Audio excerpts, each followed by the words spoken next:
an AppleVis original.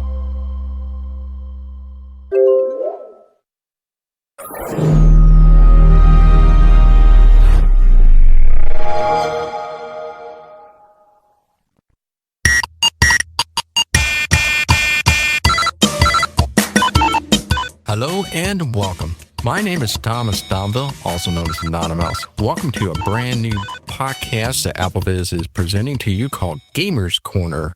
And this is going to be the May through August edition. It is going to be held maybe 3 or 4 times a year, depending on how many games come out during those times that we can give highlights and pick the games we thought is worth mentioning, reviewing it, and the like. We will also be discussing about crossing platforms or crossing console, as we are going to call this segment, which we will go beyond just the iOS games. And with me to make this whole thing work so well, I decided to reach out to 2 of the most well-known gamers out there that I know of in the blind community, and I'd like to present them to you today. So I'll bring up first, I will bring in Aaron Spelker. How are you, Aaron? I'm doing great today, thank you. Well, Aaron, tell us about you and how I found you, and just everything when it comes to love of games. Yeah, sure. So I have a Facebook group. It's called Mobile Accessible Games, where I review games that are accessible for those who are blind and visually impaired on the iPhone. It's about over 220 game reviews that I've done there, and there's about 3,600 people who are part of that. I also tend to, at times, interview game developers and accessibility advocates, and I interviewed you maybe a little over a year ago for that YouTube portion of the Facebook group, and we talked all things AppleVis and gaming and whatnot during that. So I think that's where we kind of first got introduced to each other. And so I really am focused here on the accessible iPhone ecosystem. Right. We did meet up. You reached out to me, and I came onto your show, and I loved your show ever since. And so I was like, oh my gosh, I got to have Aaron on. Now you're kind of a newly blind person, aren't you? Yeah, I had an accident about 6 years ago. So from 6 years ago, I was a fully sighted person, and now I'm a fully blind person. So yeah, it's a new world. And that actually, when I went blind, I had been a lifelong gamer, and shortly after I went blind, I said, I need to keep playing games. I love playing games, so I started exploring to see what games are accessible and playable for a blind person, and I really wasn't finding a good list. And after about a couple months of complaining, why isn't there a good list, I decided to start Mobile Accessible Games and be the one who created that list. So now we're up to 220 plus games that a person can go to that Facebook group and see, a wide variety of games across, I think, we're up to about 40 different genres of game types. So no matter what you're into, you hopefully should find a game on that list that you can play. Absolutely. I'll make sure I put that in the show notes so people can find that along with their YouTube channel, and so people can subscribe to that, because I highly recommend you do that. And then the other person I like to bring on, and he is very well known as well, and I come to love and listen to his YouTube as well, and his name is Jesse Anderson. How are you doing, Jesse? I am doing pretty well. Thanks for inviting me on the show. Well, tell us about you, Jesse. So how did you come about, and whatnot? What do you run, and do you have a YouTube, and et cetera? Sure. Well, I have been legally blind since birth. I have some usable vision, so use some magnification, but a lot of text-to-speech and stuff like that too. As far as gaming goes, I've been a gamer all my life. I remember seeing the Atari 2600 way back in the day. Thought it was fascinating that you could, control things on your TV. Then the NES came out, and I was hooked for life, shall we say. And right now, I've been running the illegally cited YouTube channel since 2012. And on that channel, I cover a variety of different things. I cover a lot of blind accessible games, audio, text-based games, but I also cover many other platforms. It's not just iOS, but I do cover like iOS mobile games, a lot of PC stuff, Xbox, PlayStation, technology. I dabble in virtual reality as well. When the original Oculus Rift came out, I started digging into VR and VR accessibility. So I also really, aside from my day job as an assistive technology specialist, I do a lot of technology and gaming and virtual and augmented, or XR as they call it, advocacy and consulting work. And it's a very busy time right now, and it's fun because there are so many games coming out. And early next Monday and Tuesday, we have the North American version of the Game Accessibility Conference, which I'll be attending virtually. So it's going to be a fun weekend. That sounds awesome.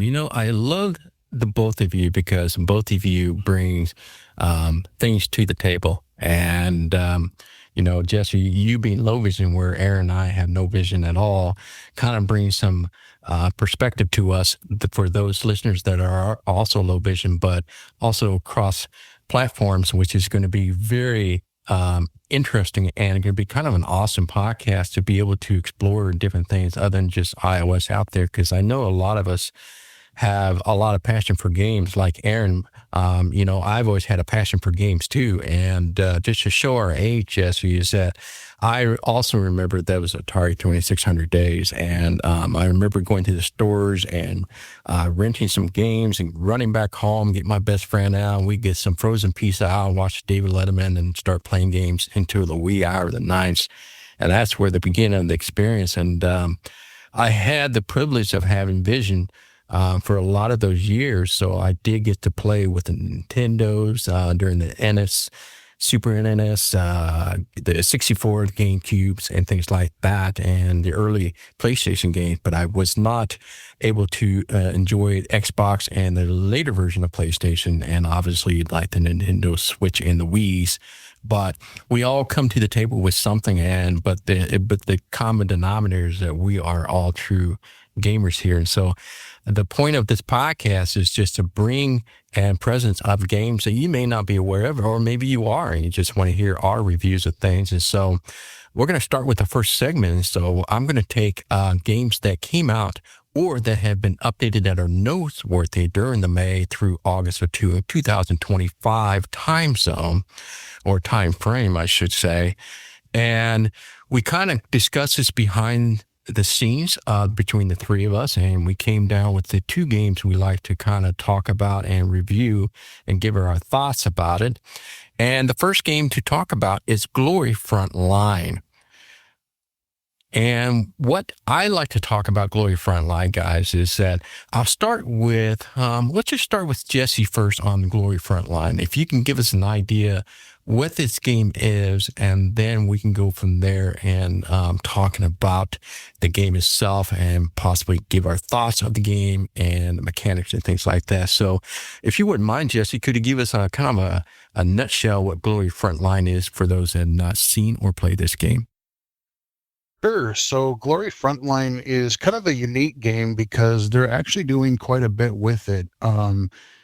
It has a single player and a multiplayer mode, and it kind of brings together a little bit of like tower defense in the single player portion and kind of like a first person shooter type of gameplay for the multiplayer. And there are like character upgrades, you have equipment and weapons and skills that you improve. So there's quite a bit of depth and replayability to it. But yeah, it's for somebody, like I know a lot of people are looking for more action type of games. This would be one I think that would fit that and offer a fair bit of challenge and variety. No doubt. I totally agree with you on that.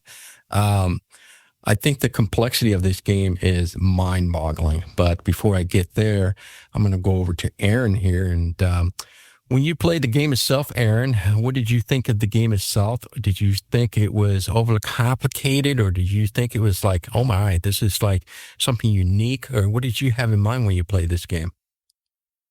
Yeah, I mean, I always like, exposure to genres that don't get a lot of accessibility. So a first-person shooter type of game, we don't have many of those available. So whenever one comes out, I'm always very interested to explore it and play it.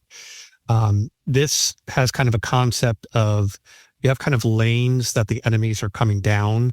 And, if they're coming down lane 1, you got to move over to lane 1, fire, kill that enemy, move over to lane 2, kill that enemy, maybe go back to lane 1 because another enemy's coming, and, keep them away from getting to you and hurting you with either a melee attack or hitting you with fire from farther away. So the quicker you can kill the enemy, the longer you're going to stay alive. So I liked it. I thought the sound quality of the gunfire, the explosions was good. It has a good kind of frantic pace to make you feel like you actually have stakes in playing it. There is some drawbacks from the standpoint of it very much just throws you into the game and makes you just figure it out. There really could use a stronger tutorial to kind of onboard you and show you how to play the game, what you're going to encounter, how you can upgrade your different equipment and what that exactly means. So I think that could be a better tutorial to bring you and draw you into the game. I think my fear is some people are going to be too lost right at the beginning that they're going to bail really, really quickly and never actually get to experience the game and all that it can be. So that's one thing I'm concerned about it. But I really enjoyed the sound quality.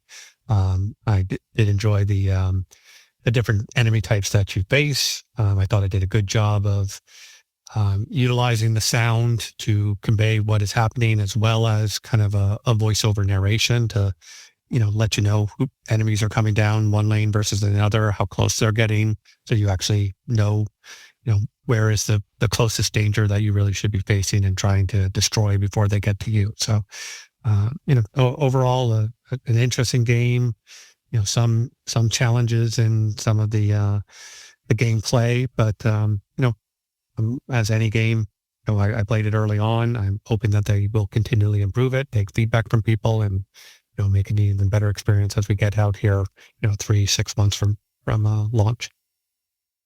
Sure.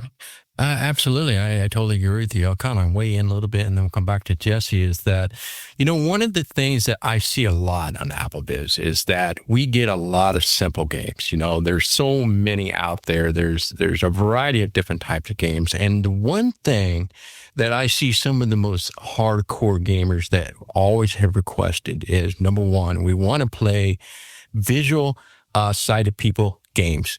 Meaning that this, I think, is one of the first I have ever seen that really brings you right into what a visual game would be like if you had sight. There's been many games I've played in the past where you got battle things and there's a lot going on and there's multiple things and there's complexity. The mechanics, I thought, in this game was mind-boggling. And I totally agree with you, Aaron, is that I think the problem with this game first and going in is that you really were lost. And this is one of those games that is not for the faint of heart. And I wish there was a better tutorial as well, because I think if you understood the mechanics, this game is probably one of the best games I've ever seen for the blind community when it comes to very advanced, complex games. For example, there's moments there in the multiple games, or I should say when you play multiple players out there, that you have the 360 spectrum and you really got to listen to all the cues that are going on, because the cues are very important, because the complexity starts to kick in at that moment. And it really depends what's in your inventory and stock for. So I kind of like to refer it as the close range, mid range, long range, and then the heavy area, meaning that when you have close combat, you got to make sure you have something that's meant for close combat And so you would hear those things that occur that is up close to you and right personally. That is when you need to be quick with your fingers. And I have to admit that it is complex for touch gestures. I almost am going to, and probably going to ask you to in a bit about game controllers for this on the iPhone, if that's something that would make things simpler. But back to the close range is that obviously you would need to have like a shotgun or something, because those are very good and destructive in close range, where that doesn't do well in mid range and long range. So when you hear things or coming to you that is 1 o'clock position, whatever is mid range, meaning that you got to kind of adapt to where that moment is coming from and how far. And based on that, you may have to pull out your assault rifle at that point, because that's more deadly for the mid range. And then you have long range, where you might have to get a sniper gun out. And what's kind of a cool thing with a sniper gun is that when you zoom in, you hear this zoom in sound, and it's pretty fascinating, but it all sounds so easy, but it really isn't, because it's a fast action game. You got to think quickly. And it's one of those games you may have to play dozens, if not many times more, to get past something so you can understand what's going on. And sometimes I think it's going to go over the head of people and they just give up for frustration. And that's the crummy part. And I think that's why I think this is such a great game. But we just need more tutorials to people can understand it. But and there's moments that you have heavy combat, meaning that there's there's vehicles involved. So you may have to get RPGs out and stuff like that. So there are so many dynamics to this game. It's just incredible. But back to you, Jesse. What did your gameplay felt like, and did you feel like it was kind of overwhelming? And what did you think of the mechanics? And if your thoughts of, do you think this game is probably one of the most advanced blind games out there? Yeah, especially for iOS, I definitely think that, like I said, it is a very deep game with all the things that both of you have described so far. And I'm glad you brought up the point about, not just the complexity, but like the way the game controls, because the way they do it, both in single player and multiplayer, they're a little bit different. But and this is one thing where I wish that the single player, I almost wish they would have done away with the lanes and the whole kind of tower defense type of thing. Because if you played a game like Audio Wizards, it kind of reminds me of something like that for the single player. But I think it would have been, especially for transferring skills from single player to multiplayer. You mentioned that in the multiplayer, it's more of a 360. You're turning around and like aiming at, other players and whatnot. If you've played let's say a console first person shooter where you would use the dual analog sticks, your left stick is for movement, forward, back, left and right. And then your right analog stick is typically for aiming left and right. And most games will also do vertical, looking up and down. So if you have somebody on the ground or somebody on a balcony, but even just having straight horizontal aiming, like I wish the full game was that 360. So both modes were sort of in parity. And I was literally thinking when you mentioned that, because this is something I had thought about too, where I was thinking that, a lot of games these days are on multiple platforms, and with the depth and everything with this game, I could easily see this coming, if not to consoles, but if nothing else to PC and supporting like an Xbox or PlayStation game controller. I could see, because touchscreens, there's a lot you can do with them, because, you can basically make any gestures you kind of want to. But at the same time, I think for a lot of games, I find that like actual buttons and analog sticks are a little bit more precise. Sometimes like, oh, I'm doing a bunch of crazy stuff and the gestures don't, they don't always register the way I think they might. But yeah, I mean, like the whole the 360 movement around and everything works really well. The controller also allows you to take multiple actions at the same time, where the gestures, you can really only do one gesture at a time. Right. But yeah, and so that's why I was sort of hoping that, like I said, the single player, I kind of wish that was like the 360 mode too, just to, because a lot of games will do that. They'll have a single player campaign, and that'll kind of get you ready, you're using the same mechanics and you're getting ready for going online and actually fighting against real people. And the other thing, like I said, I found it to be like, I do agree with both of you that, having a little bit more tutorial could be a good thing. And the other thing that has kind of rubbed me the wrong way, and I'm curious what you guys thought about it too.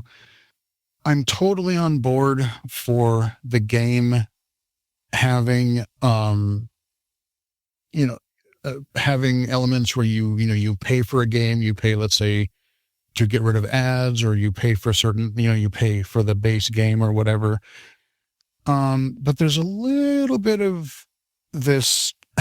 I joked in my video review for my channel. I was kind of like, well, a lot of these microtransactions and things that are infesting, they started in mobile and Facebook games, but now they're pretty much ubiquitous everywhere, PC, console, mobile. And, it's largely been, mainstream visual games that have really done this, but we want to be equal. And now we get to deal with microtransactions too, because this game has a lot of them. And one element that I wasn't really happy with, I was looking through, as I said, you can get weapons and items and med packs and skills and things. When you go under the training, one of my real kind of disappointments was it's a thing where you really have to play the game pretty regularly, because if you invest, let's say, some skills and whatnot in your training abilities, but then you don't play a little bit, it's not like, oh, I do a thing for a certain amount of time and then I level up and I get better over time, which you do. But if you don't play the game for a certain amount of time, your skill level can actually regress. And especially if you're investing real money in that, and then you decide not to play it for a few weeks, or you can't play it for a few weeks or whatever.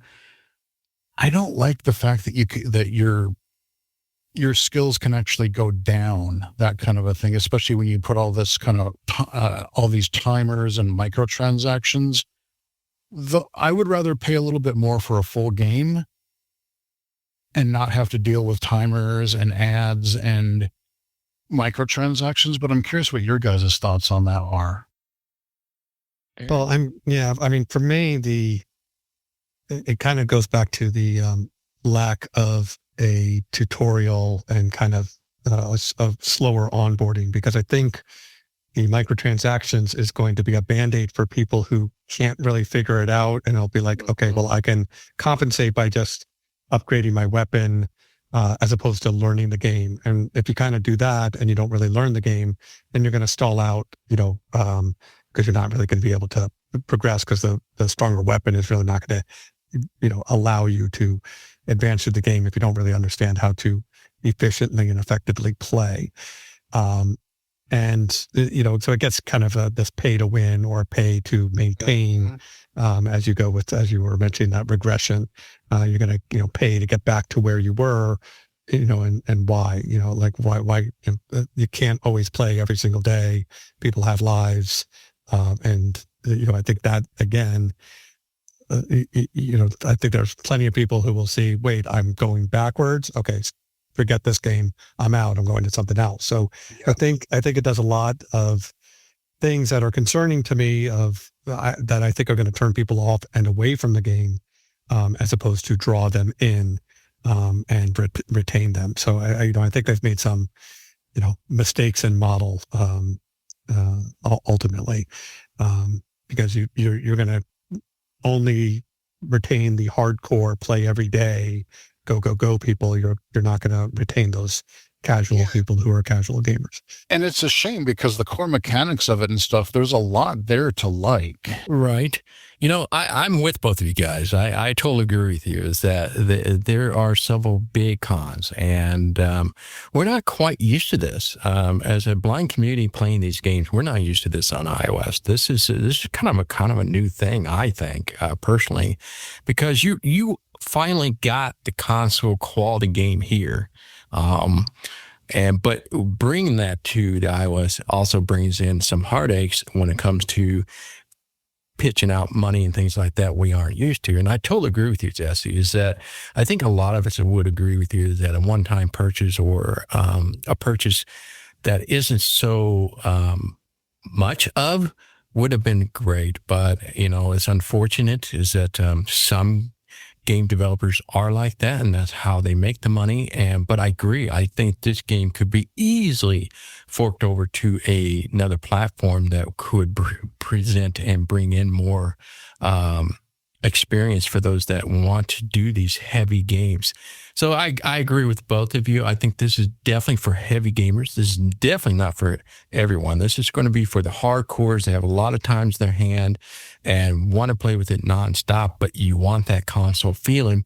I think this is a game for you.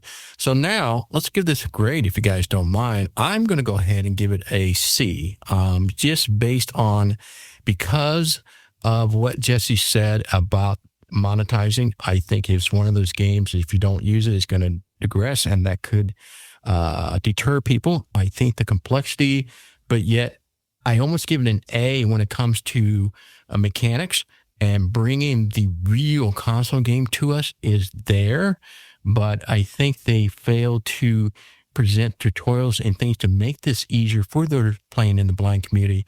But I will say for those that want to try it, it is free to try, and I encourage you to try it and stick into it if that's something that's really you want to do. So what are your thoughts, Aaron? What kind of grade would you give this game?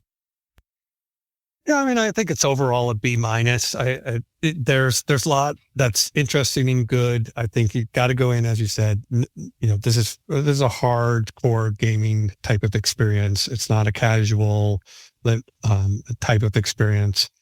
I do like your idea of a controller aspect, because again, it gets really frantic later on, and it is hard to kind of do all the gestures and do everything you want. I think a controller where you can be pressing multiple buttons and moving and doing a lot of things simultaneously is to your advantage, because like in the single player, you can't reload your gun and switch lanes at the same time.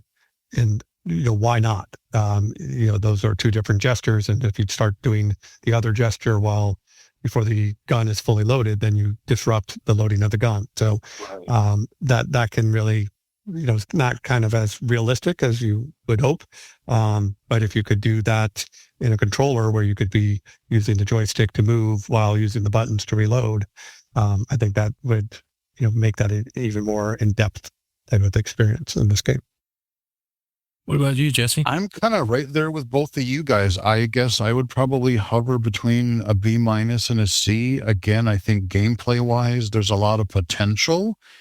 I do kind of wish that the single player and the multiplayer played the same way, so that even if you were playing single player, you were kind of getting used to the 360 movement that you would use in multiplayer.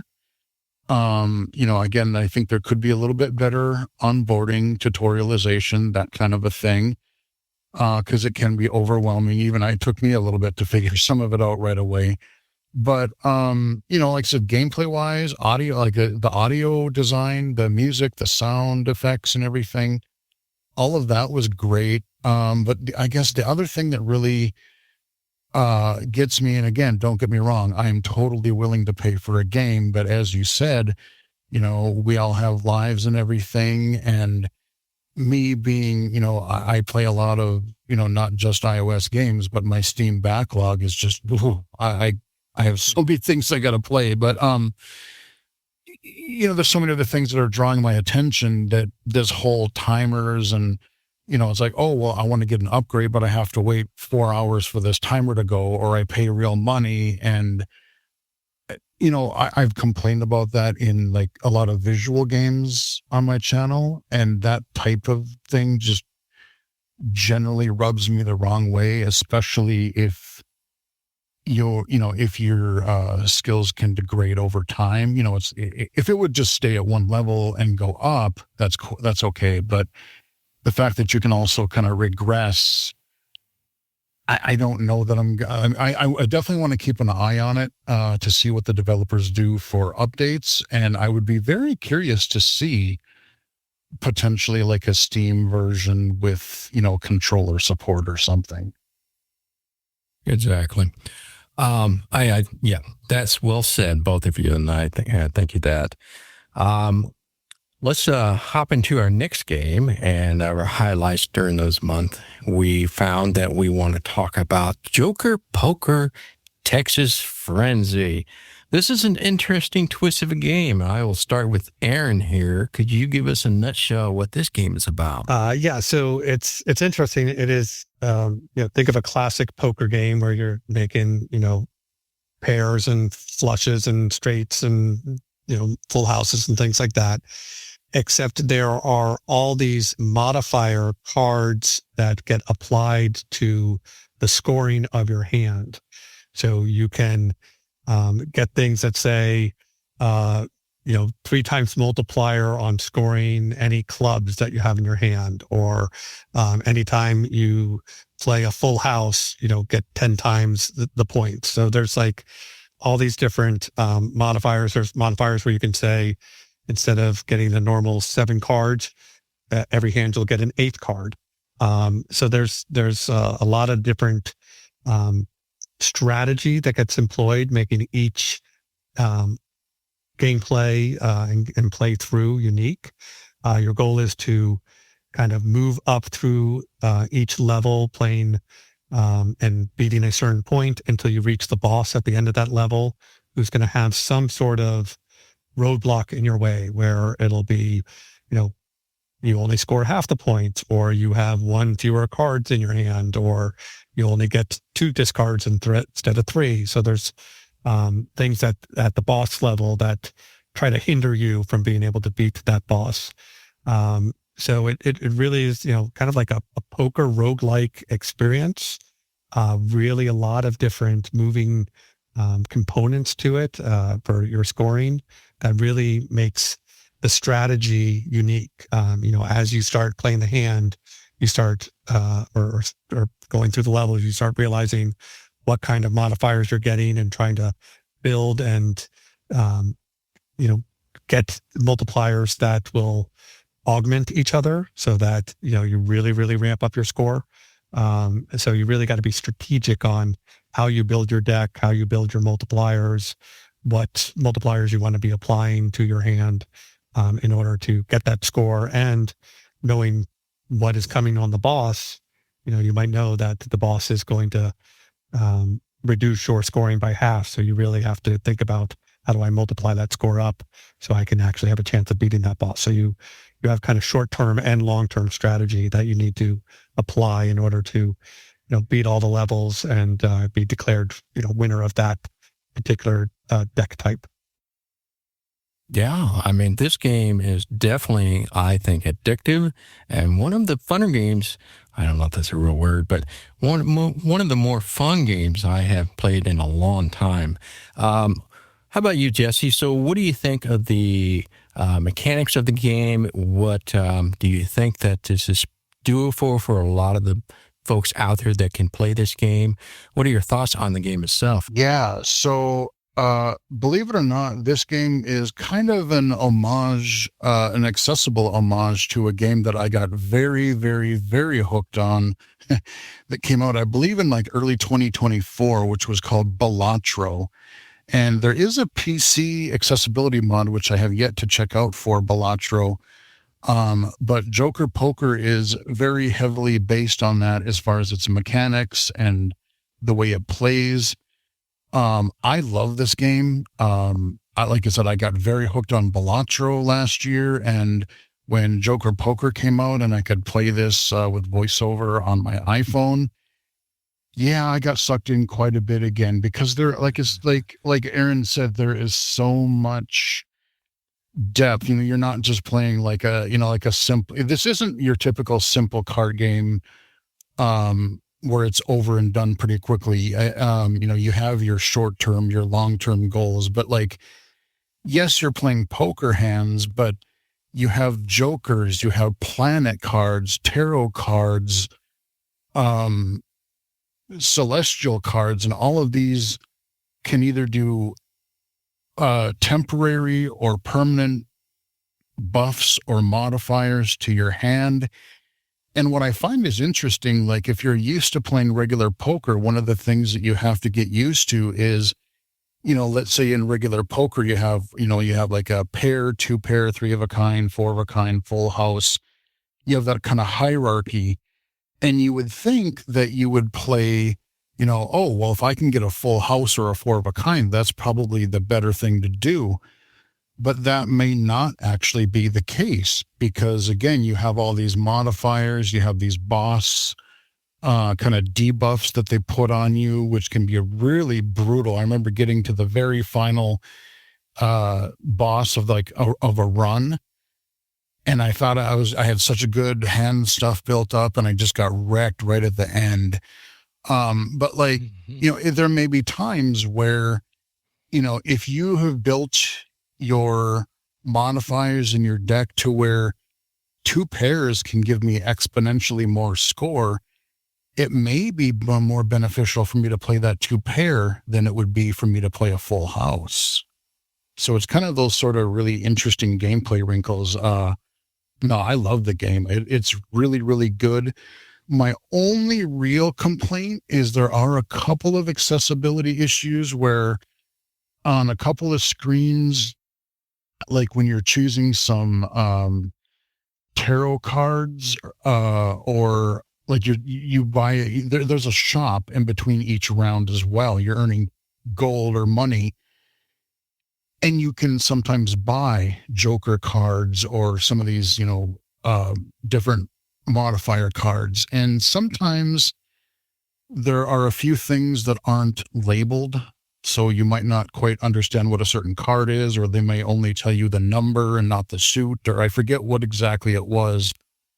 But there are a couple of areas that accessibility could be improved a little bit for voiceover, but I mean, the vast majority of the game is very playable and it is very, very addictive. You were warned.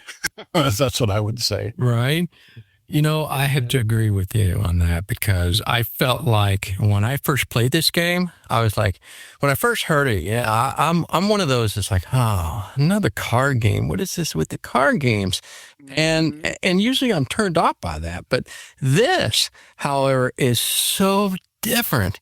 It's like what you said, right? It's like you don't have to make a flush or whatever not to win the game. You can actually win off the 2 pairs and 3 of kinds and whatever not, these low end scoring typical in poker. But this puts it in a whole new dynamic of to the next level of complexity of strategies. There is definitely some strategies involved because you got to really pay attention what things that you purchase and you're going to use during the game to try to beat these boss. And what's funny is that it's like Jesse says, is that I could be on a roll and then it's just that last little thing just screws you up.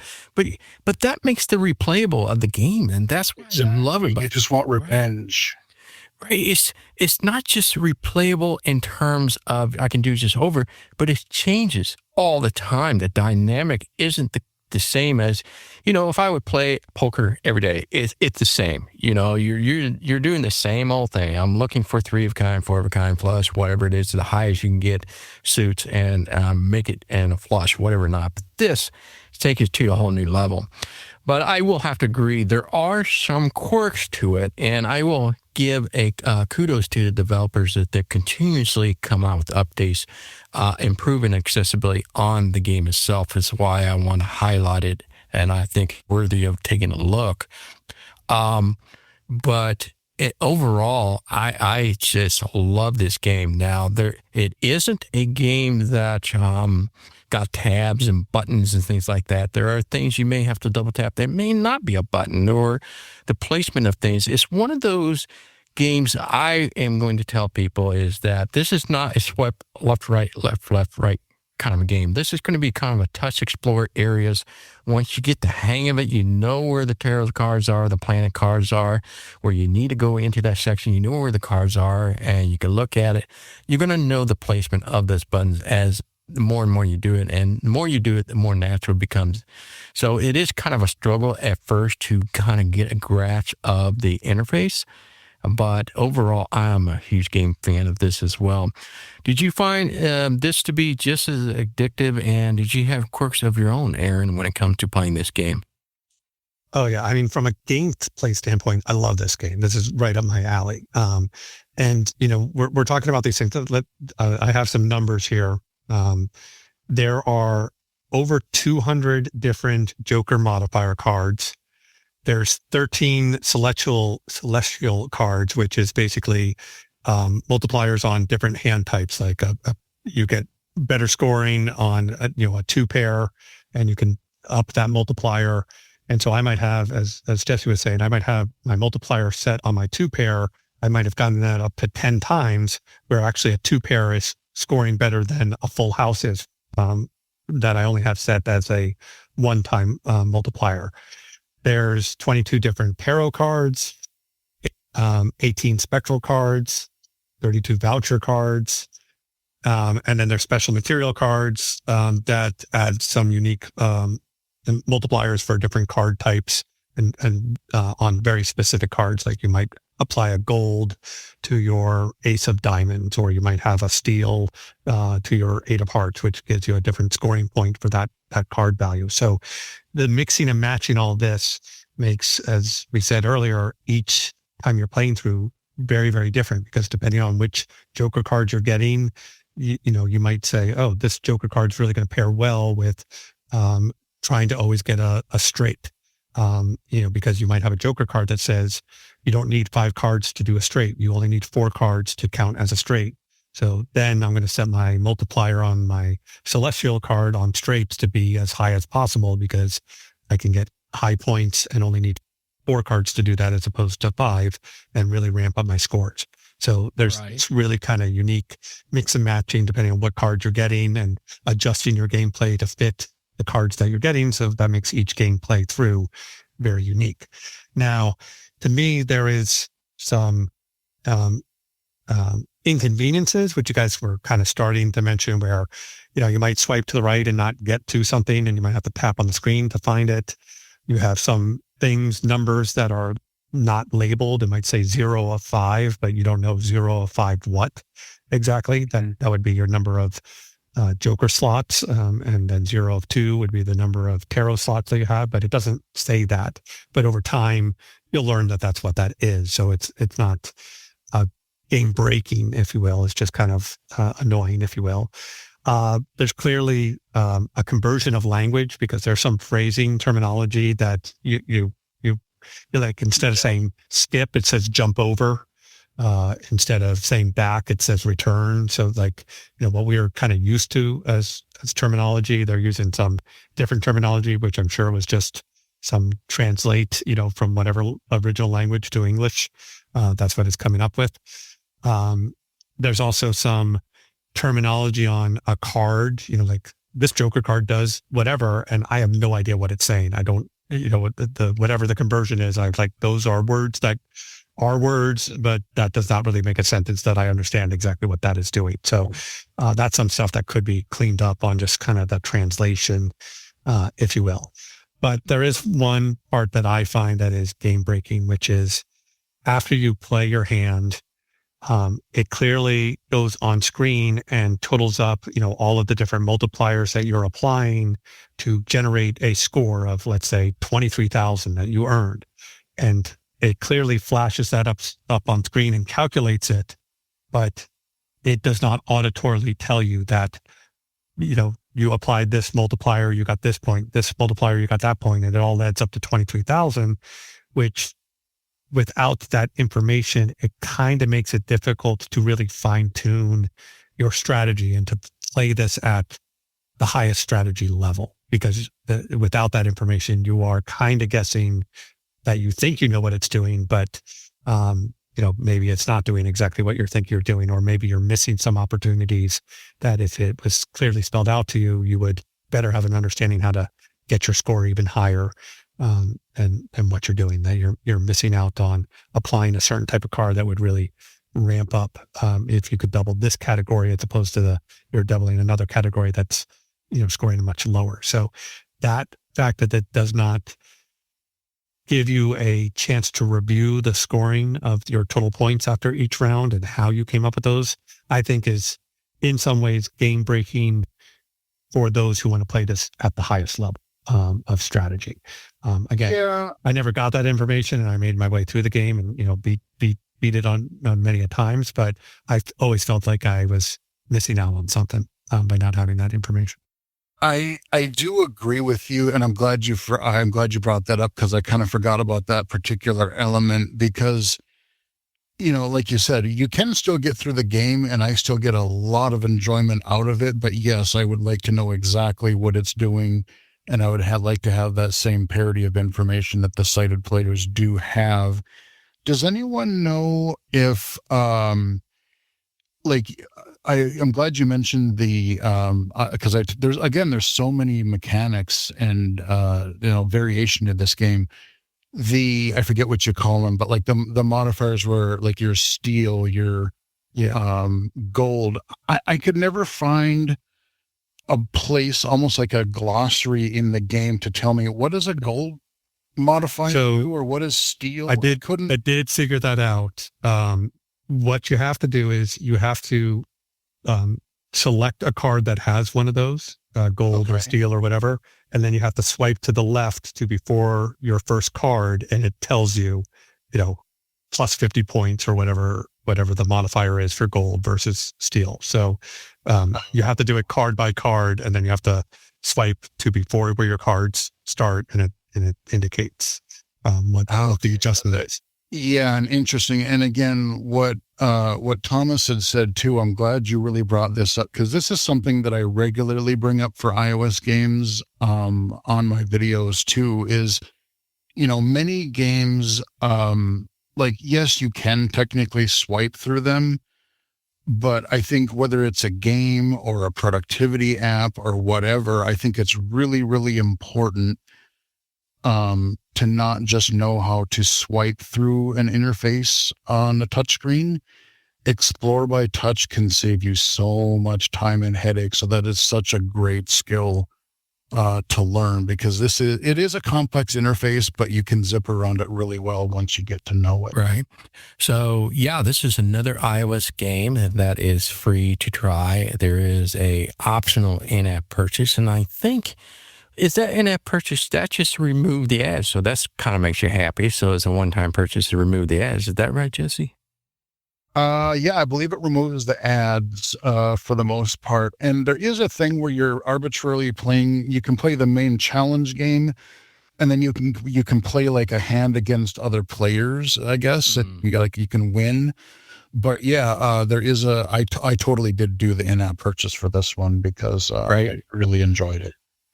I should saying that. Let's swing over to Jesse. What kind of a grade would you give this game?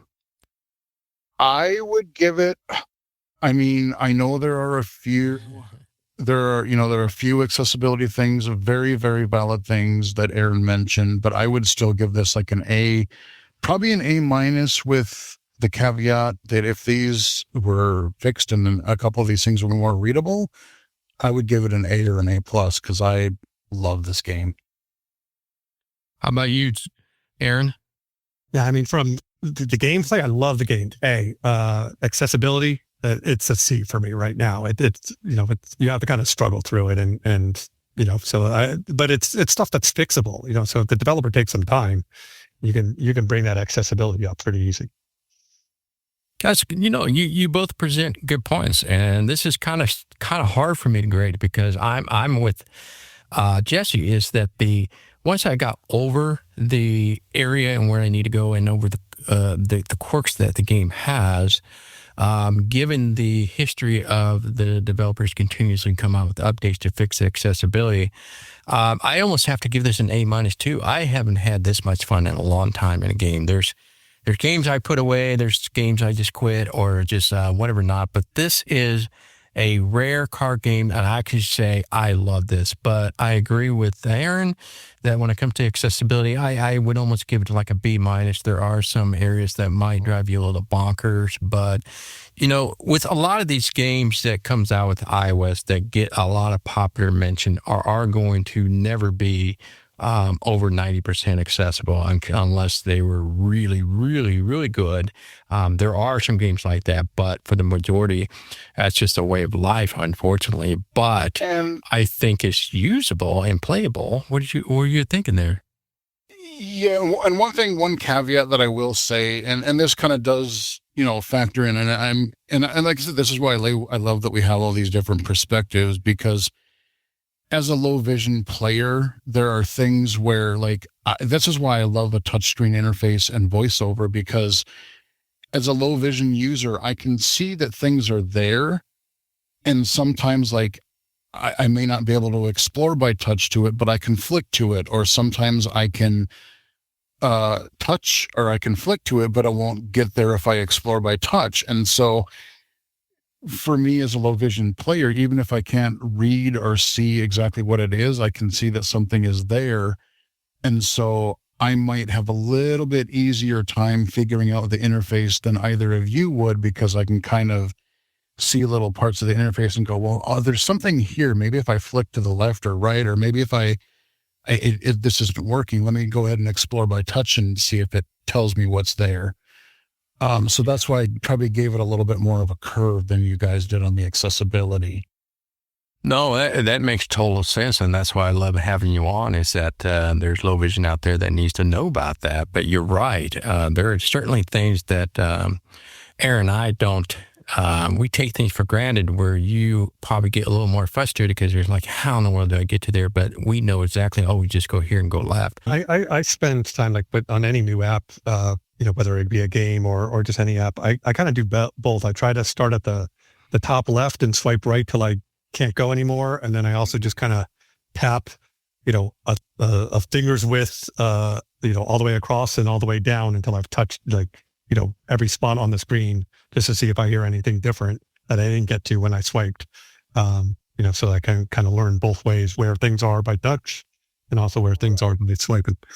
But I can use my vision as kind of a shortcut to go, I see something is there. Let me point at that. What does that say? Yeah. Right. I would put this game in the moderate intermediate area of game players, where we have the glory front line. It's more advanced users that want the hardcore stuff. This is not for beginners. This is for people that have played games for a while and can kind of accept some quirks and things like that, but yet the challenging. So I kind of put this in the middle of the pack of games. But we have our next segment that we'll be doing each and every time with the Gamers Corner. And I kind of like this. These next two segments are going to be kind of a big thing to me, and I'm going to absolutely love it. And I'm going to call this the Aaron's Vault Treasure. So it's kind of like a blast in the past. So what we do in this segment is that Aaron's going to pick a game or a series of games that might go together that have been pretty successful in the past, and kind of a reminder or more of a nostalgia. But sometimes it might be games you may not heard of or never picked up, or perhaps like myself, it's like, I totally forgot about the game. I want to go back to it. And so I'm going to hand this over to Aaron, so he's going to tell you about his Vault Treasure pick. Yeah, so I decided to pick the Eldrum series. So that's Eldrum. There's 3 games in the series. The first one is Untold. Second one is Red Tide, and the third one is Black Dust. There are 3 games. They're all in the same kind of game world, but they're each their own unique story in that game world. The first one, Untold, basically is a story. You wake up on a beach, you have amnesia. You spend the game trying to figure out, who you are, what's going on. there is kind of a text adventure, kind of light RPG feel to that first game. And it's definitely more on, rails, if you will. You kind of get a little bit off path, but you quickly come back to, where they're guiding you to go. But it's good story and a good kind of first out of the gate version of the game. You kind of move on to Red Tide, where you are playing a soldier in kind of a war-torn land. Your brother has disappeared, and you are kind of navigating, in this land that's, constantly in battle, trying to navigate all the different factions while still trying to find your brother. And it really starts ramping up more of the RPG mechanics, more of the inventory, more of the weapons, and starts taking, as opposed to kind of like a text adventure, choose your own adventure aspect to combat, we get into kind of a true turn-based combat experience in Red Tide. Black Dust being the latest one that just came out, I think, last year. This takes everything up a level. It's a more robust storyline, more branching narratives, more open world field where you actually feel like the choices you're making are changing the world. And when you go back to a location after taking an action, it can actually be different and people react different to you, or the whole landscape is different because of choices you made somewhere else in the game. It has, kind of a more robust turn-based gameplay, introduce a class, which kind of, you can go what's called the Dreadnought, which is kind of, big weapons, big armor, or Jackal, which is more stealth and roguelike. So you can kind of decide which path that you go down to, which kind of changes your combat style, changes what weapons and armor you're allowed to use, and also has its own kind of story plot that goes with whichever path that you take to decide to go down. So it's really kind of a nice transition to watch this developer with their first game that's a little simple, the second game, which adds some more complexity, and the third game that really feels almost like a true open world type of gaming experience with a lot of complexity, a lot of, again, strategy to, what weapons, what armor you're going to employ, and how you're going to kind of do your fighting style to kind of defeat and beat the enemy. And particularly in that third game, some of the most epic battles where I really felt that there was real stakes. I didn't just, blow through the battles and just win. I really had to think about, how do I do this? How am I going to beat this enemy? And sometimes where, got to a place and I really just could not beat that person. I had to kind of start the game all over and think of a different build to think about how to beat some of the later stage enemies. So really, really enjoyed this overall series and really enjoyed the progression, from an easier game to a more complex and robust game. And all three games have really flawless accessibility. There is no issues in navigating any of the elements. Everything's labeled. Everything's very, very clear. Everything is well organized and well managed to play through that entire series from the first game through the third game. So as someone said, games come out and, they're not really fully accessible yet. And, the Untold came out fully accessible, and each one after that was fully accessible. So I was really impressed with, they put out a fully realized game right from the get-go. It wasn't something that had to be constantly patched and adjusted. It came out as a fully fledged game right from the beginning. Right. This is a great pick because, as I mentioned before, it's a diamond in the rough when it comes to games that is completely accessible to this level. To this level of a type of a game. I totally agree with you. Starting with the first one is very simple, and I almost kind of encourage people to start with the simple so you can get an idea how this game works. I love the decisions that you can pick. You can probably do this first or do that. But I found on the first game is that it always kind of seemed to go all back to one point into the game. So you might be in this one area, but you might have 5 choices, but it always seems like I always come back to the one thing that I have to achieve or complete, where the third one is completely different. But that just shows you the complexity and how it evolved over each time of the game, where the second game, when it came out, it was more richer in story. The battle was a little more complex, and it just kind of opened things up a little more dynamic of your decision making. The only thing I could say to people is that when you play this game, you definitely need to be aware of what you're equipping, what you're picking up, and things like that, that plays a huge role into this, because there's been a couple of moments where I just got so frustrated. But that's the beautiful part about this game. It is one of those games you can put down and play whenever you have time. Those are my more favorite type of games, is that I can put down. I don't have to complete a whole game or half a game now. It's something I can just kind of just play for 10 minutes, wherever I can do 10 minutes, come back into it and whatnot. And it's one of those games that can pull you in. Like, I will play for 5 minutes and I got to go do something. It's like, man, I really got to go back to figure this out. And so this is definitely one of those gems that I absolutely love all three of these games. But I give kudos to developers to making this completely accessible. I'm with Aaron that to begin with, it's very simple, but there are times that can be kind of hair-pulling. And just to know that the games gets harder as you get to the second and third one in the series. But I love that it comes in the series. I don't know what it is, but I love that they come out with new games that just go on top of each other.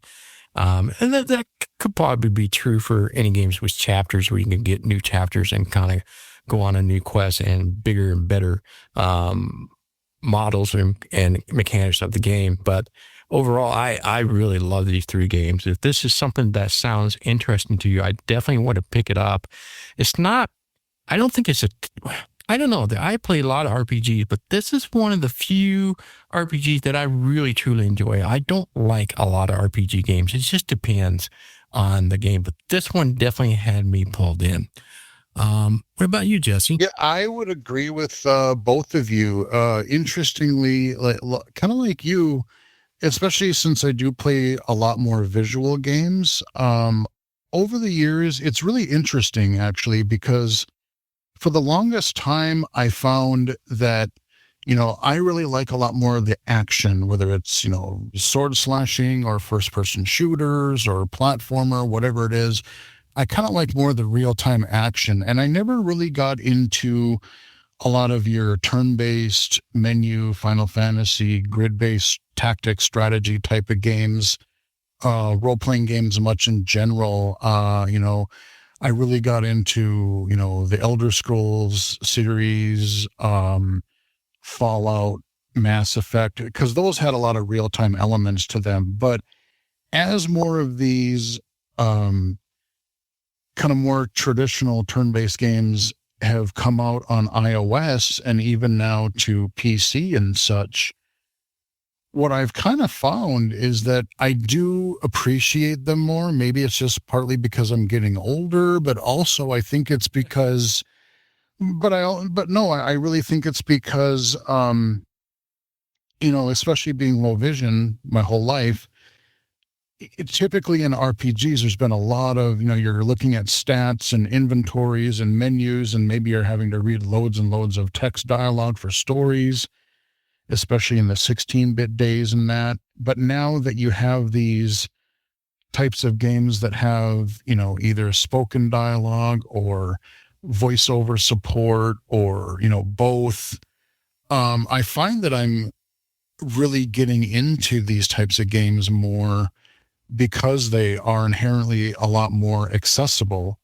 If I can go through and manage my character, my party, or whatever it is I'm doing through voiceover with a series like this, I actually, like you guys, I found myself really appreciating this series, and I really like how the developers have started, as you said, started a little bit more streamlined, a little simpler, and then by the time you get to the third game, it branches out, and it's just, you can see the developer has gotten used to making these types of games and how they've tried to experiment and add that it's just a lot more depth and variety to them. My main problem is that as you'll probably learn over the course of this podcast, I have a really, really bad case of gamer ADD. So I start a lot of games and I never end up finishing them because all of a sudden I'll see shiny object and then I go to play something else and I never get back to finishing some games. Yeah, so I have the opposite. I'm a completionist. I can't leave a game until I've beat it. it's fun. Like some games I will, but it's partly because, like, especially when I want to cover regular games on my channel, so I feel like I always have to play something new. But at the same time, like, yeah, I want to devote, if the game really sucks me, and I totally will complete it. But there's a lot of times where, like, yeah, I'm gonna finish this, and then I get distracted, and then I forget about it. So that's why I think this treasure vault section is really good, because it'll remind me, yeah, I really should go back and finish some of these Eldrum games because I really like what I've played.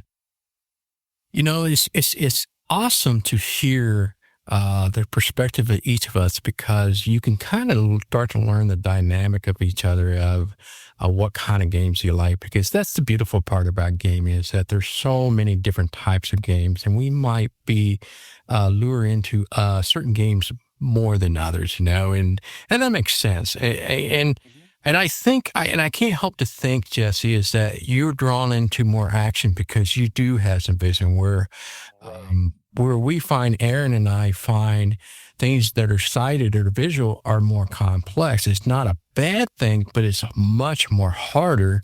And so it's kind of a nice relief every so often to have a game that isn't so like twiddle-dee, kind of a time waster kind of game. This is actually, you got to put some thoughts into it. There is some logic to this, that how things work, and you may have to go back and redo and re-step you do it, and you go, I'm going to go this way now and see if that does something different. And so I don't know, but it just makes me think, as a whole, how we're lured to different types of games. And that's pretty, it's pretty self-explanatory how certain games play like that. But nonetheless, I'm a big RPG person. So again, which you could probably tell because the first one I picked from the vault was a RPG series. So I'm showing my hand right from the beginning here. Right. The other thing that, like, again, going back to this kind of turn-based gameplay here in the battles, what's great about the game too is you can't just be like, I am going to, put on, have this sword and this, armor, and I'm just going to play through the whole game, because you'll run into where you'll say, oh, okay, I have this particular weapon. It causes a bleed effect, and, I'm really effective with that, and I'm doing really well. And then you'll face an enemy that is immune to bleed effects. So your weapon that you've been, using and gotten really good, of how to beat battles with it, is now completely useless. Or you might say, oh, look, I'm fighting a battle. It's not just 1-on-1. Now it's 4-on-1. And I know I have a weapon in my inventory that allows me to do, like a circle spin, which attacks everybody who's within 1 square of where I am. And I can basically, hit 4 people at once with 1 strike, which is the better way to try to beat this battle. Because I can do quadruple the damage than attacking 1 at a time. So you got to kind of really think about how to approach, who are these enemies? How are they attacking me? What are they immune to? What am I immune to? Can I draw them in, or do they keep moving away from me? So now I have to switch to a ranged attack because I can never get close to them. So you really have to kind of, again, I like that strategy aspect of that gameplay, and that really ramps up, the most in the third version of the game, the Black Dust version. The other good thing on these games is to go look at the achievements, because like I remember particularly when I played the second game, I was like, I have explored everything that is absolutely possible. I have unlocked everything, done everything that you can in this game. And then I looked at the achievements and I had only unlocked 23% of the achievements. So there was, almost 80% of the game that I had not seen, which required me to, take different choices, make different, which, when you make choices, you open some doors and close others. So I had to go back and, start, making different choices. So different doors got closed, but different ones got opened. So I saw different parts of the game. So, and I knew that going into the third game. So, I really, played that through a couple different times where I made just the absolute opposite decision that I would make the first time I played through, to just try to see more and more of the game and more of the enemy types. So, there's a lot of replayability of this, because even if you beat it, you can go back and really approach it from a completely different angle. Point well taken. I mean, that's well said. I kind of hint that at get-go when I first mentioned about this, you got to pay attention. Got to pay attention what you're equipping. Go to the shops. You might have to try something different to achieve a goal, because it's one of those games, it's like Aaron says, don't go in thinking that I can use this sword all the time. No, that's not. If you get defeated and you got defeated really bad, there's something wrong. So you got to kind of take a step back and reevaluate what's available at hand and what you need to purchase and things like that. So it's one of those gems that I think that the replayable on these games are huge, especially in the third one. Now, the first one, I don't think there's a whole lot of replayable, but the second one does a little bit.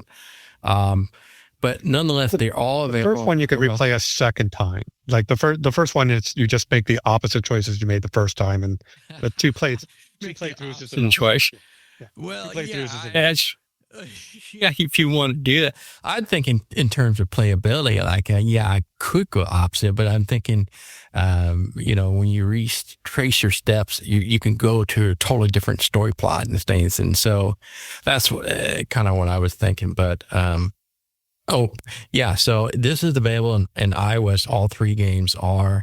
I think the first two are free with in-app purchases, things you can purchase in the game. I think the third one is kind of a outlier where that one is a paid app. I think it's $8.99 US up front. That right, Aaron? Does that sound about right? I could look it up. I think they give you a chapter or two for free. Okay.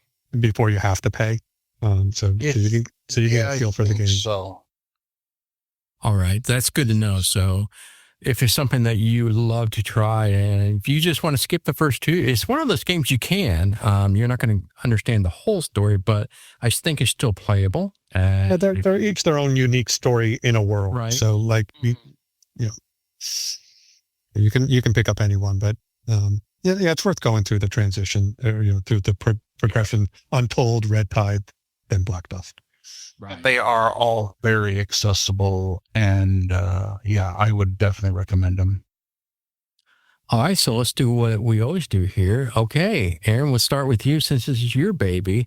I think I know what kind of grades you're going to give them, but what is your grade level you give these games? Yeah, I mean, so I think I gave Black Dust and Red Tide, an A+ when I rated them, and I think I did Untold might have been a B+.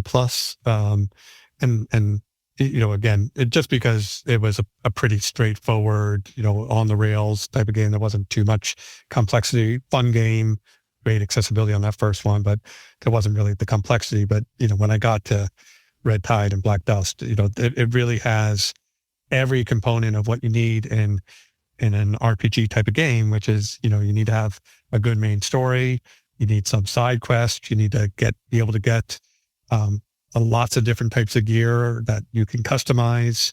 You have to have different ways to solve problems.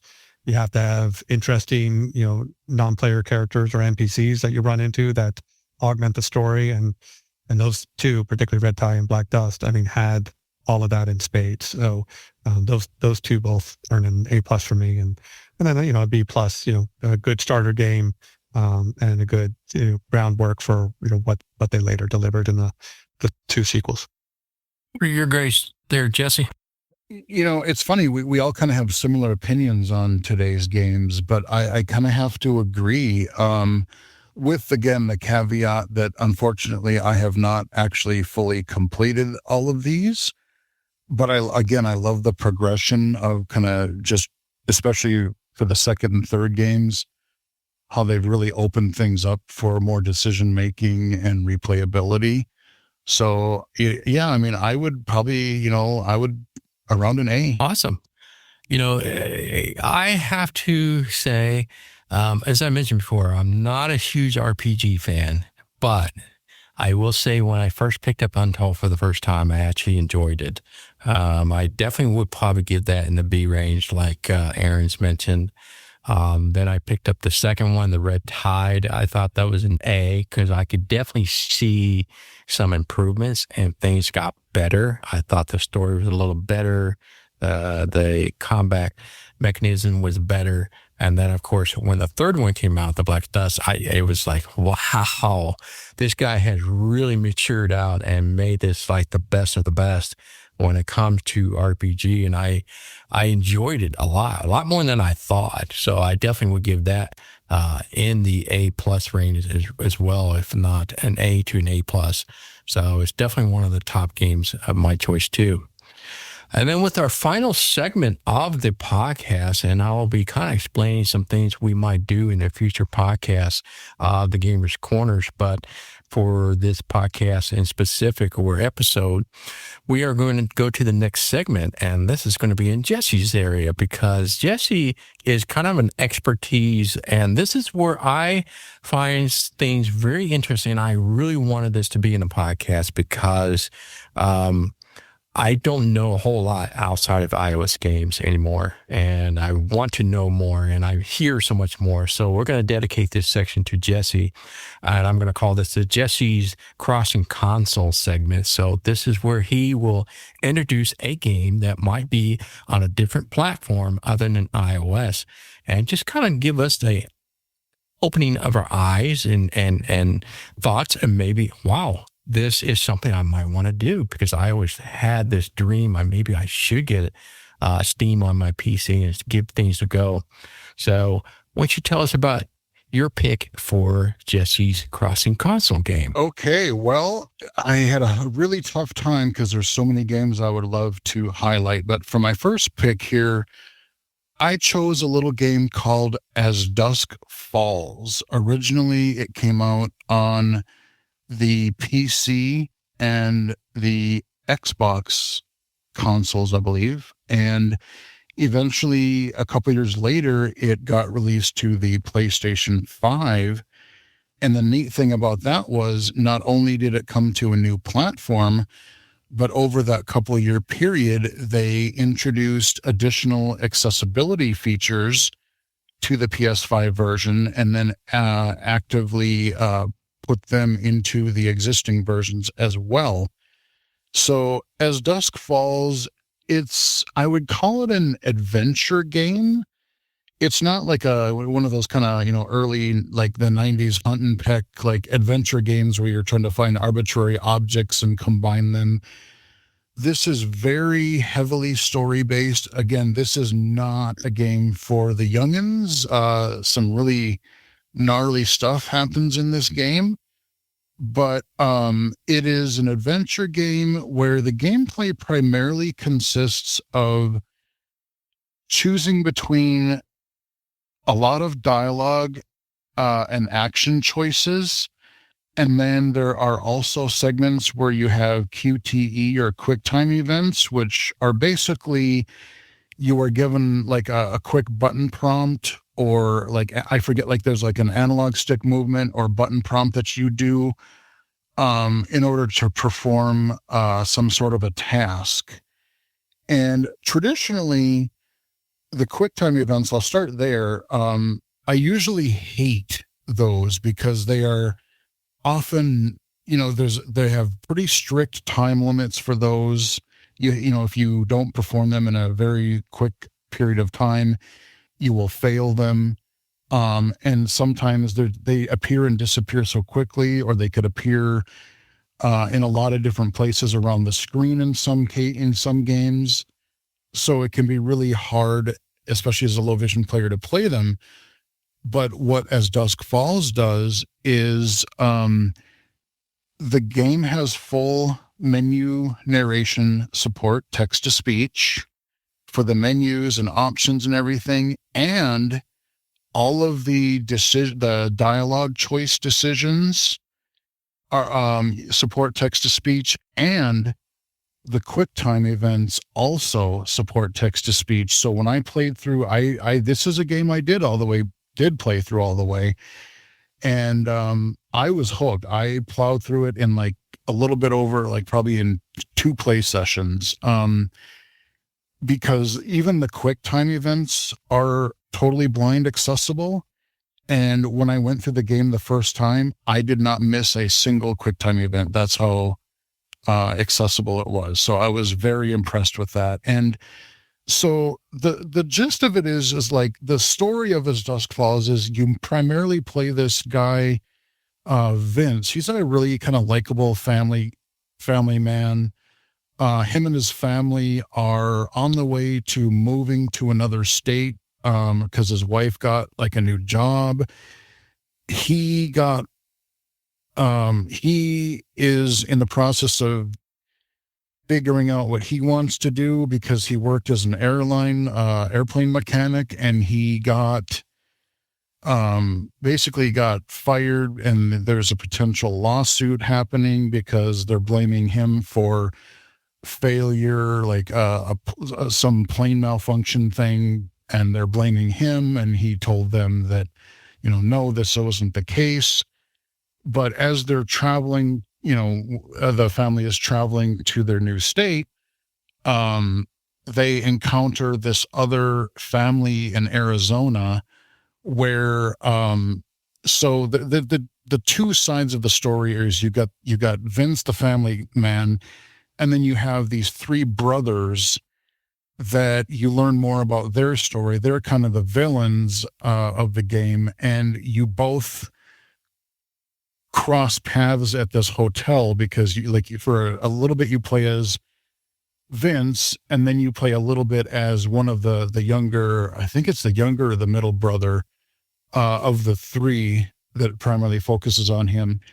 And they end up robbing this small town sheriff. And so they're trying to get away, and then they try to hide in this hotel where the other family is staying, and then things just get out of control over there. You've got a hostage situation. You find out there's some corrupt cops. There's some backstory for, both Vince and his wife and Vince's dad that is traveling with them. I mean, it's a really there's a lot going on story-wise, and things can drastically change depending on what decisions you make. If you fail certain, if you make the wrong choice. And what I love about these games, there is a series of games, the Telltale games, that came out several years ago. They made a lot of those. And what I like about this is the choices that you make. It's not a good choice, bad choice. It's like, oh God, what do I consider the lesser of 2 evils? Do I try to stop the guy holding us hostage? Do I try to play it cool? Do I, all kinds of different things. And there could be good and bad. You may get out of a situation now, but that decision might come back and bite you an hour later in the story.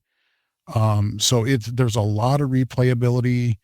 It's just a really, really good story. It's very accessible. There's text-to-speech audio description for like the cutscenes and things. And one final unique thing about it is if you're playing like on the PC, console, Xbox, PlayStation, they integrate it with Twitch, which is a live game streaming service where you kind of broadcast yourself playing a game online.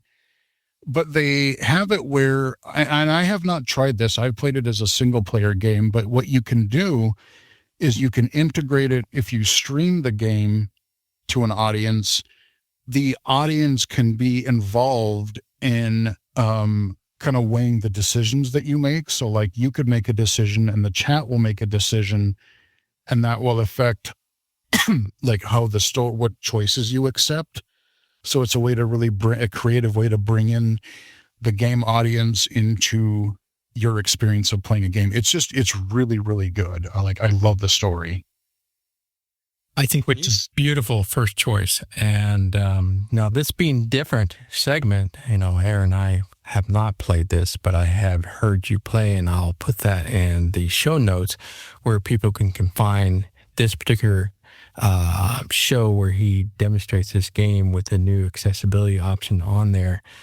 I have to ask you, it seems like it's kind of a decision-making kind of a game. And so the question I have to you is twofold. The first one is, when you make these decisions, do they always come back to a peak, or is it like different stories depending on the path you go to? So are there multiple endings, or does it all come back to the beginning, or is it in? Yeah, great question. So there are points where the story will ultimately, it's broken down into kind of different chapters, and they will kind of ultimately, come back to certain points, but those points could vary. Like there could be a character that could live or die. There could be, there could be different outcomes, whether you chose to, do something that would affect something later in the game. And there are multiple endings. Yes, there are multiple endings in this game. Is this really almost like identical to the structure and framework as any of the Telltale games, like The Walking Dead or The Borderlands or Back to the Future? Yeah, that's why I brought them up, because it's like a very accessible version of those. And I should also mention, the decisions that you make under accessibility, there is an option to give yourself a little bit more time because you're listening to the text-to-speech read it. But you do have to make these dialogue choices in a set time limit. Like you can't just sit and, what should I do? What should I do? You're under pressure, just like you would be in a situation. So if, like it said, if you're being held hostage, what do? You might have 5-10 seconds to decide. So the replayable is definitely there, sounds like. I mean, you can definitely go down a path and then go back and play the game all over again and do this different decision making, and then you get different outcomes. That sounds amazing. So the second fold question is, what can we expect in terms of time-wise? So how long does it? You said you had 2 sessions, so I hate to ask you, was it an all-night session, or what that like? No, I mean, it was really funny because when I played it, I remember recording the video for the first time. And then I kept playing it after I stopped. And then I'm like, dude, it's like, I don't remember. It was like really late at night. I'm like, I gotta go to bed. And so I went to bed and I picked it up the next morning, and I literally had I think 15-20 minutes left. But I would say, I mean, it's a few hours, I mean, it's, I don't know, probably 4 or 5 hours. Okay. I mean, that's doable. I mean, you got to think about it, because if I'm right, this is like what, $29.99 for the game? Yeah, something like that. I forget what the price is, but like I said, for the production value, I mean, the voice acting, it's fully voiced. Like, yes, you're getting the text to speech for menu options and things, but all of the characters, it is like professionally voice acted. And it's just it's really good. I really enjoyed this game. So it's definitely for a mature audience. And as you mentioned before, it is available for PC, Xbox, and PlayStation platforms. And I believe they are $29.99 for each of those platforms, if that's something you decide to play and pick up. At some point, I think I will. And it sounds like, correct me if I'm wrong, Jesse, this is definitely for those that are looking for simplicity. And this is definitely for beginners that can pick up on this game and play. Yeah, I mean, gameplay wise, I think that a beginner could pick it up pretty well. One of the things that I really like what it did, and I think I showcased this in that video that I sent to you, when you start the game from the beginning, one of the first things that it tells you, because arrowing up and down to choose dialogue choices, that's easy enough. We all understand that. but they actually, before the game starts, they give you a few screens where they narrate and they tell you what types of quick time event. Think of them like iOS gestures. Maybe you have to repeatedly hit the A button, or maybe you have to flick this analog stick up or down because you're dodging in a direction or something. But they tell you basically all of the potential QTE moves that you will have to do throughout the game. And there's not a ton of them. So yeah, I think it's generally a pretty, like the stakes in the game are high, but like as far as mechanically, it's not bad. Right. So what kind of grade would you give this game? Probably never thought about it, have you?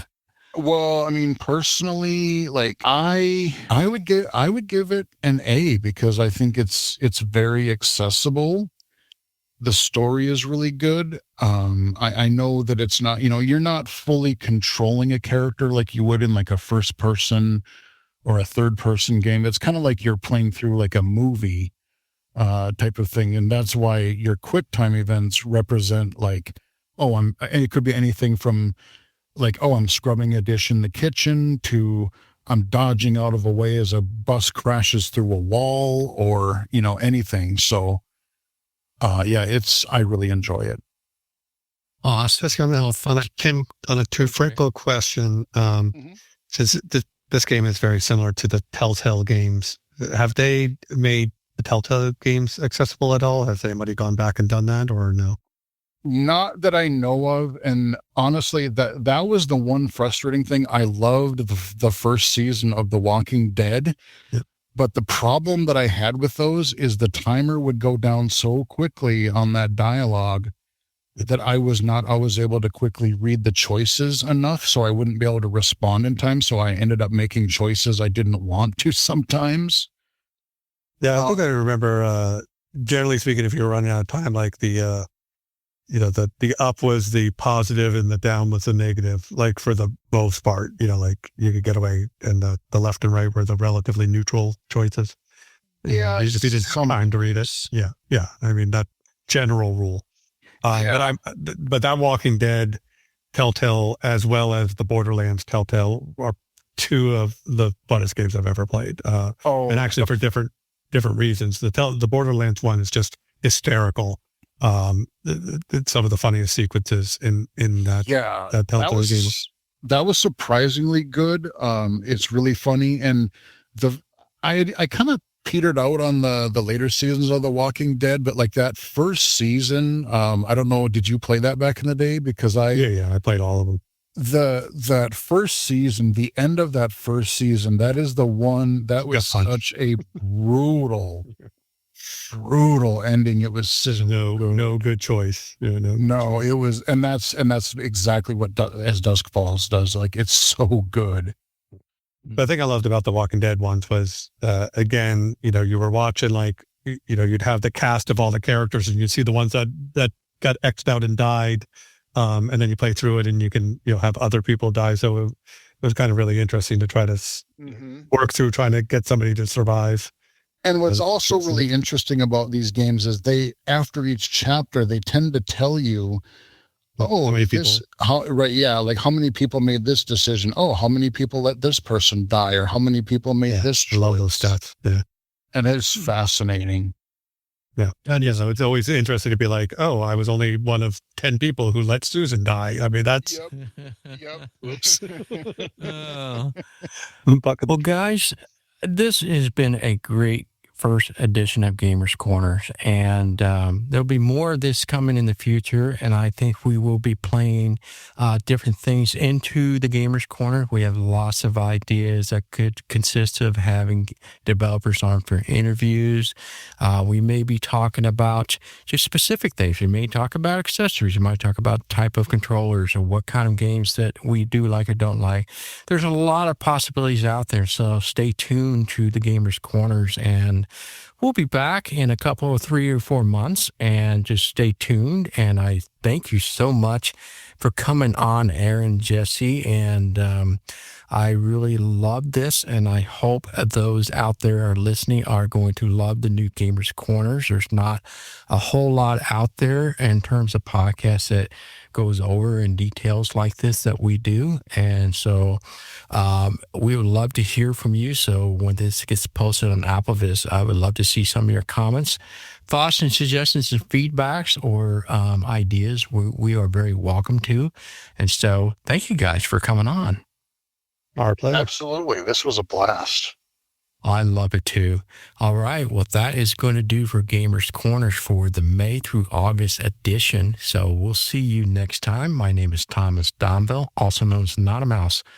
See you later. Bye-bye.